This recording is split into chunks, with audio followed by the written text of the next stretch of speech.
Sa hindi po inaasahang pangyayari, nasagasaan po ako ng motor.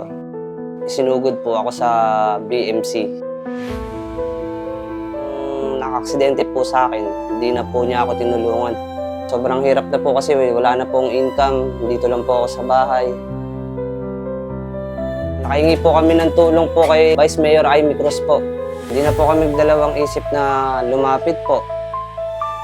Nailapit po namin sa kanila, tinulungan po nila kaming masagot po lahat po ng pangangailangan po ng katawan ko sa operasyon po.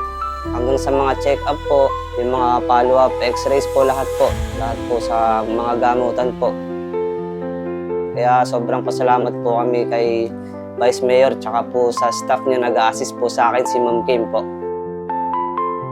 Sobrang laking tulong po at saka naghulog po sila ng langit para po sa amin dahil hindi po namin talaga kayang ibigay po lahat ng pangangailangan ng operasyon ko kasi napakalaking halaga din po nung kailangan gastusin para po sa operasyon ko.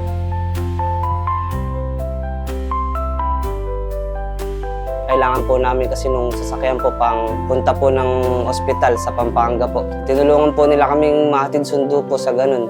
Gamit po yung ambulansya po nila. Ngayon po, napalaking bagay po kasi nun sa amin na maihatid sundo po kami sa ospital. Hanggang sa tinuloy-tuloy po nila yung pagtulong po sa amin. Sa mga gastusin po na sa gaganaping operasyon ko po. Sa pagkuha po ng bakal na kailangan po ilagay sa akin.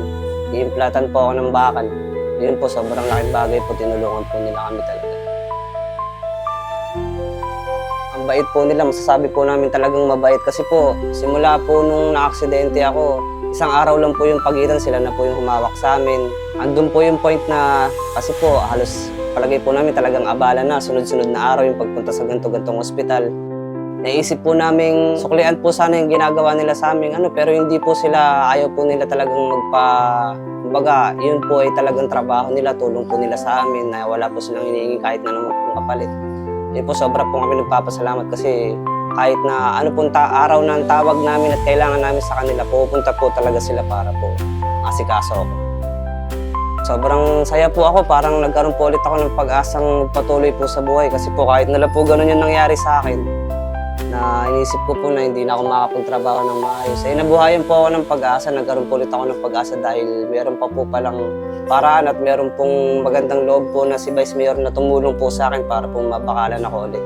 Para po makapagsimula ulit ng bagong buhay.